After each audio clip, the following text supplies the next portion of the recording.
I don't know who this Uncle Bob is, Bryan, but I am not a fan. Uncle Bob has a red hat, and I want to punch him. Oh, Uncle Bob. Welcome to another episode of Out Loud and Laughing. Get ready. It's Bryan and Jon, two gay cousins having big talks and even bigger laughs. Join us. Let's see what they're up to. It's Out Loud and Laughing. Welcome back, everyone, to another episode of Out Loud and Laughing. I'm Bryan. And I'm Jon. Oh, hi, Jon. How are you doing? That sounded like you're having a day. Have you ever just been tired and you just don't know why you're tired? You're just tired. I have been napping so much, and I don't know why. Yes, I think life is catching up with you and I. Yeah, I don't have any real reasons to be exhausted or tired. I just feel like I haven't really been showing up enough for myself in terms of I've been saying yes to a lot, and so I just need to just take a break. I'm just so tired. You need to focus on you. They always say put your mask on first on an airplane if it's going down before you put it on your kid. So take care of yourself, put that mask on. Oh, thank God the plane's not going down today, though. How are you doing? You're like, with that, I have to go. And with that, great episode, guys. Talk soon. Short. How am I doing? I'm good. I'm preparing for the week. Trying to get everything ready to go. Kids, snacks, school, all the things. We recently went to a little kid's birthday party. It was actually fun. We went to a kid's birthday party, and usually they've always been at play cafes or trampoline parks. This one I feel like you would love was at an art cafe. And all the kids made an art project. Tell me more. It was so cute. They all got a triangle cardboard cutout they were able to draw, and that was their ice cream cone. And then they also got 2 scoops of ice cream, which was a cutout piece of cardboard paper that they were able to paint and decorate with fake sprinkles and everything. And they made their own little ice cream cone projects. It was so brilliant. Yeah. It was so brilliant. So Adam and I have had Kenzie in so many classes and Ollie on the weekends of gymnastics and soccer and all these sports things. So we're going to put Kenzie in dance, but on Saturday, she's going to do art class instead of another sport. I really like that, diversifying our activities, something that's a little bit cognitive and not so physical. That's what we were saying. We were Saturdays is for your mind and Sundays is for your body, right? We're trying to find that balance for her. Now this birthday party that you guys went to, is this a friend of hers from school? Fun fact, it was actually it's someone from Ollie's class, but we're friends with this couple. They're a lesbian couple and they have 2 kids, beautiful kids. And so we've gotten close to them just because we have some shared experience. And Kenzie's always invited too, if Ollie gets to go. So yeah, it was nice. All 4 of us got to go, spend some time. The usual art project, circle time, feral children running around, a couple of tears, some from mine. It was fun. It was fine, I bet you it's really also helpful for all the parents, right? To be in a room with other parents so that it almost probably felt like a break because at some point you're just somebody else has to be watching it. Well, yes. I mean, that is so true. And you also find comfort in talking to other parents about your children because when another parent says, oh yeah, my child does that too, you realize that everyone's kind of going through the same stuff. And luckily in our area, I feel like people just let their guards down and have honest conversations. And so you kind of find these similarities with people and you realize, okay, my kid, while they might be feral, they might be an asshole, they all are at that age, right? And there's a certain level of comfort understanding that. There's a couple of conversations I had with a couple of parents around Ollie, and they were like, oh my God, my child does that too. And I was like, oh my God, thank God. You almost wonder if your child's just just needs a little extra help. But I think it's just an age thing and, it's another milestone. So I don't know. Parents, good for the kids. It's always a good experience. Well, what I want to sort of double down on here, because I think this is a really great jumping off point for sort of what I wanted to bring up today, which was this idea of family, right? And, so far you've said a few things that have been indicative of what I consider family to be, which is a place where I can be vulnerable and share how I'm feeling and a place where I don't feel lonely, right? Where I feel connected and I feel like I can share my woes and that they're heard and I'm validated. And it just makes you think about, while you're my family by blood, and I love that so much. You're probably you are my favorite family member. um, that, we also collect a lot of people in our lives that are not blood related and turn out to be chosen family. And I was just sort of like wondering if you wanted to go down this path with me today around defining family. I love that because I think there's so many different ways to find family beyond the family tree. And I think especially being gay in this world, it's so important to, of course, we love our family. Well, we'll talk about that. We love people in our family, not every, I mean, I wouldn't say we love everyone in our family, because we have a very complicated family. But I do think the idea of chosen family is super important because it's all around not only finding safety for you and I with people and building that family, but I think now more than ever, I'm realizing this, and you've been around me and the kids enough, is also finding chosen family for them and making sure that they feel, part of something and don't feel isolated. And yeah. So let's talk about it. I love it. Yeah, and I think what's really unique about your children's experience growing up and ours, Mm. which, looking back, I think it actually made you and I much closer. But this idea that my parents didn't allow us to have a lot of friends outside of our family unit. And so it made, for me personally, and still to this day, making connections outside of like, my family, like easier. Right. And so I'm like so happy that like you guys are like advocating and encouraging Kenzie and Ollie to make friends the way that they are, to go to birthday parties. I just remember growing up and like anytime I asked to go to a birthday party or anytime I asked to go do something, it was met with sort of like either a questionnaire or an inquisition or some sort of like, it just never was fun. Like it was like God almighty, And so um I'm really happy that you guys are allowing Kenzie and Ollie to have that experience a little Yeah. differently. I also think, since I don't live, well, you don't either. We don't live close to like our family anymore. We definitely stay close to the family we want to stay close to. I think there's still this idea of you still need like some sort of bond or unit where you live. And that can be seen as a family, whether it's blood or not. And so, I think you and I both know that chosen bonds run way deeper than blood. And it's more than just being blood related. It's all about experience and who has been there for you, who has cried with you at night, who has been there for some of those interesting milestones. And when you and I think about some of those moments, not all of those moments were with family, but like blood family, but definitely still family in hearts, right? So I do think that blood is not always family. Well, and I think I agree with you 100%. And I wanted to sort of extrapolate a piece, which is like, while, you know, the idea of family, like, is one side around like sharing experiences, and I know everything that's significant about that. I also think there's this role where, family Hmm. is responsible for providing support. Yeah. Family is uh, responsible for making you feel like you belong. And I think it's when those types of things start to get, um, I think it's when the person who's feeling a certain way about it doesn't feel that way and then isn't heard, then the wires start getting crossed. Then you're kind of like, well, then what the fuck is family? Like, and I can tell you from my experience, like some of the people that I've taken along with me on my journey, who are my chosen family, have been there for me through moments that I've still not shared with like people who you thought you would share everything with, i.e. Mhm. your parents or, and so this idea of just experiences, like I can say, well, yes, I've had so many experiences with my chosen family, but I've also had those with my parents. But then there's also been moments where I feel like my parents haven't really been there providing like the support and the belonging, and for lack of a better word, love. And I don't mean that in a way that they didn't show love. I think that there were just ways that they were living in such survival mode that it was hard for them to show the love that we needed.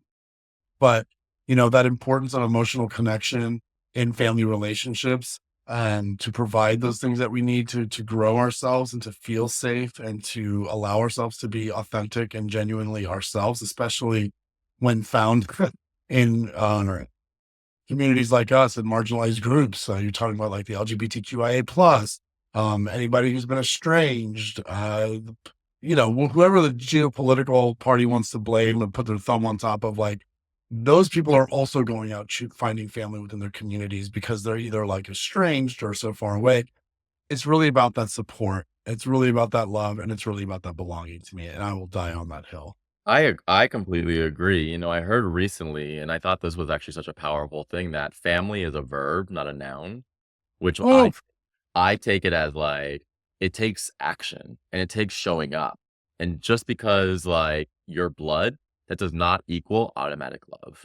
Right. yeah. And just because someone is quote unquote your blood family doesn't mean they deserve to be your actual family. And I think you still need to show up and not take people for granted. And I think that's so powerful. So family is a verb, not a noun for anyone listening. I think that is like discerning as fuck, right? Like to say that it's something you do, not something you say. A lot of us live by the uh prior generations are, if you were born into a family, then you have to like love, respect, show up, give all of yourself, sort of betray yourself to some degree. Like I feel like there are so many bad stories that have come out of family units because people feel like they can't betray their family members, be it financial, be it like financially, and talking about like land and other assets and things like that. Family gets all fucked up. Talking about like some God, the really, really shitty like stories that you hear about people who get molested by family members, and like the victim can't say anything because like they could literally like be responsible for destroying their family. So the point that I'm trying to make here is, just because you're born into something, your showing up to be a family member to somebody else is not a commodity.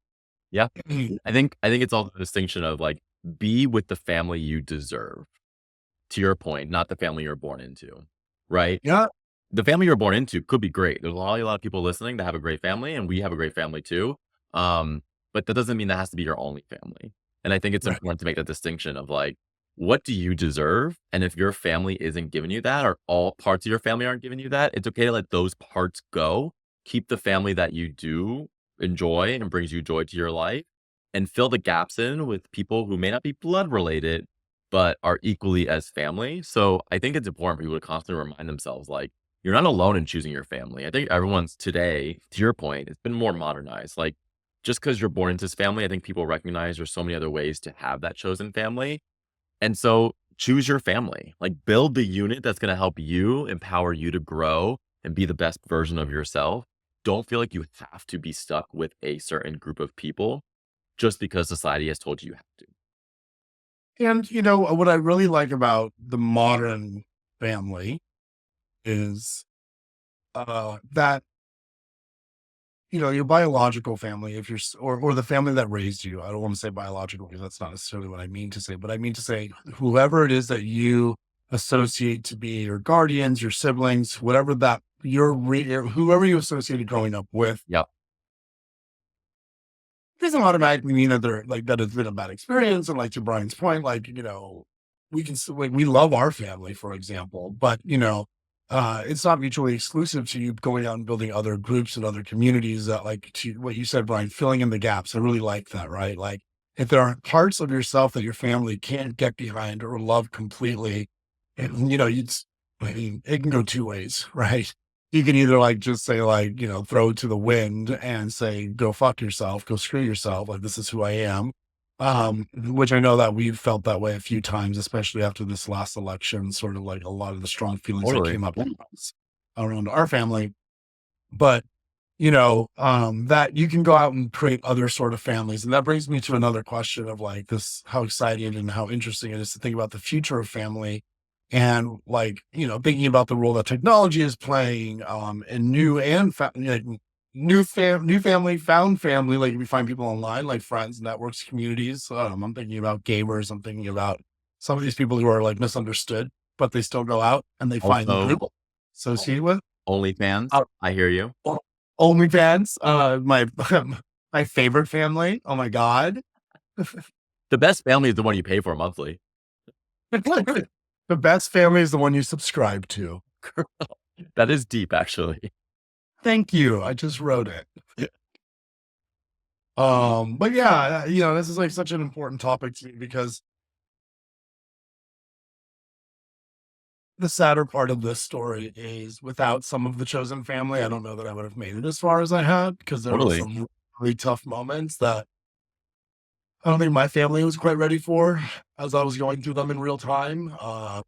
Coming out of a closet, living as a gay man, even to this day, is really difficult with my family. Not so much that they disown d- or sort of they say that they don't care, but it's not so much that I wish they actually did care. That You know what I mean? I yeah, don't care that you're gay. Like I actually wish you did care I was gay. right, and actually understood what we took the time to understand what we Yeah. go through because our family loves us, we both know that, but our family's pretty big. Mm. So I think it's okay to be honest that we actually don't have some people in our family, and that's okay, right? Like, we've built our unit. Um, our family's not perfect, but we stuck with them because we do see the love in certain people. But yeah, I mean, we have definitely casted a wider net outside of the Ruiz family to find other people. And I think it started even as early as like high school, where we started to build some friendships with some people who we still talk to today, and they are still very much close to us and have seen us on our journeys and we've seen them on their journeys. And how is that any different, if not stronger, than actual family who we only saw once a year at a holiday? Right? Yeah. So there's that certain level of, like, emotional connection, shared experience that just runs so much deeper than having the same DNA. Because I also believe, again, being a gay man with being a parent as well is like, you know, nurture versus nature. And sure, nature can bind you together because you're the same DNA blood type, but you could be born into this world. There's so many studies of, like, I think there was a study of 2 twins that were raised separately and how they were just completely different people at the end of it. Because nurture is so much more powerful. Who are you surrounded with? What are your shared experiences? What values were you raised with? All of those things are not necessarily tied to blood, right? And so I think that's the notion of, for me, chosen family is who do I want to hang out with and who do I want to share my life with? That's my family. Yeah. And who do you want to see you evolve? Who do you want to be there to like celebrate your milestones and to evolve with? Really, it's all about evolving. But we recently had my best friend Stacy on one of our podcasts, or actually our first guest on our Yeah. Out Loud Laughing podcast. And you know, you want to talk about chosen family, like her and I have literally run the gamut from childbirth 3 times to divorce to, I mean, marriage first, obviously, to divorce, to long distances, birthdays, lots of milestones. I mean, talk about a chosen family. I have flown distances for friends that it's hard pressed to say that I wouldn't fly for many people in my family. And I've done things for people in my life that I can say that some family members have not done for me. Yeah. And so I think like the impact, that bestows upon me, and how it emphasizes again, this power of love and acceptance and like knowing that that's where like the strong family bond is made. And it's not necessarily so much on like the traditional family or the family that we speak of, which is like the one that we're weird with. Mhm. That's not always promised. That's not always, you almost grow into, you just grow into sort of a person that starts to realize what it is they need. And I think that that's the beautiful part as well. And all of these people that we've like, pulled into our world, our friends, our family members, is important in terms of like defining sort of what future families could look like with friends and non-blood related relatives. Yeah, I think it comes down to we've evolved with the term of family, and now it's all around like, am I comfortable? Right? Why would I continue to put myself in an uncomfortable situation with people just because we share something that is so imaginative, you know? And so I want me and my family, you, to be putting ourselves in situations where we're comfortable. And honestly, a lot of the times, the most uncomfortable times are probably with family, right? Not immediate, at least for in your my experience, but I want my kids to be comfortable. I want to be comfortable. Why am I forcing myself to do something just because it's quote unquote my family? Right. And I think that's important for people to get that strength to say, this is not okay. I don't like being here. I don't want to be here with these people. not and just because I have to, and I don't know. I feel like so many people just kind of like accept it. Oh, that's just Uncle Bob. He's just a racist. But is that okay? Do you want to be around Uncle Bob? Does Uncle Bob need to be in your life? Will Uncle Bob even miss you if you weren't around? And I think you need to have those conversations with yourself because you only have one life to live. So there's no reason not to surround yourself with a chosen family that's going to help make your life that much better. Although I don't know who this Uncle Bob is, Brian, but I am not a fan. Uncle Bob has a red hat and I want to punch him. Oh, Uncle Bob. Uncle Bob. Ugh. I hear what you're saying, and it's so true, and it's unfortunate that we weren't taught to have that voice. As a matter of fact, it's quite the opposite. Yep. Kind of like taught to hug people that you don't want to hug, and this, that, and the other, and sort of that sense of autonomy is taken away, and you're raised with a sense of you're stuck with these people. When the reality of the fact is that you're not. The world is full of like wonderful humans who are also pining for belonging and security and comfort as well. And once you sort of find those people, aka your tribe, Yeah. right? That you can really, I think, and if there's a big why behind this, right? Like if there's a big like, okay, well, why? To me, the big why is because without getting to that sense of peace and comfortability, without getting to that place of like feeling that the world that you created around yourself as it pertains to the people you've accumulated, if they don't make you feel safe, secure, you can't be authentic. You're still masking. Yeah. You're still pretending to be something you're not. And so basically what it comes down to is a waste of fucking time. Like, why do you want to show up at Uncle Bob's house if you have to like be somebody else that you're not? Listen, we're not promised a million years on this earth. We have max right now 100, although I did just watch a TikTok where they were talking about in 8 years they're going to do like head transplants on healthy bodies, but that's another podcast. But we're only given so much amount of time. Why are you going to be inauthentic? Why are you going to waste it with people you don't want to be around? Why are you going to waste it on people who think less of you or think something of you that makes you feel less? And Like, don't get it, but also like I don't want people to get confused. Just because you don't want to be with that family doesn't necessarily mean that you don't love them, because you can still love someone from afar.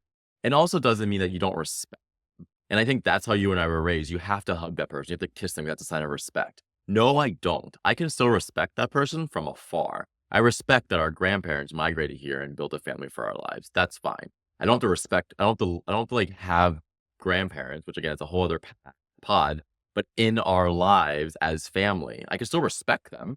You know what I'm saying? I think there's a distinction there around, to your point, because you want to still be your authentic self. So I still respect these people. I don't have to know. Just because I don't talk to them doesn't mean I don't respect. And I think there's a really interesting distinction there. And to me, the way that looks is I respect everybody. Yeah. Because I respect everybody's journey and I trust that everybody is on one. Now I can make a choice to not be part, or I can choose at which proximity I want to be present, right? Right. Distant, like you said, or like for you, and you being so close to me and have been able to help me, like I can lean on you for a lot of things. I can call you and say I'm having a bad day. Excuse me, and you can come forward and say, hey, do you need a minute? I'm here for you. I wouldn't do that with like my grandmother on my dad's side, right? Who I have spoken to 30 years and drama and like, but I still respect her because she's my grandmother and she's on her own journey and she doesn't know what she doesn't know, right? Like it is what it is. I don't know. I think it's interesting. I think this was an interesting topic because, chosen family is so powerful. And honestly, you and I will probably continue to talk about this on the pod because it is so important to us. Like you and I have made a conscientious choice to consistently surround ourselves around people that just make us feel good. Right. And conscientiously, we are doing this essentially to strengthen our bond and also to use our bond to build another family, which is our listeners and those who we want to run conversations with here. So welcome to our family, everybody. If you're listening, you're automatically part of ours. I agree. Sorry about it. We thank you guys for listening to this. Thank you for listening to another episode of Laughing.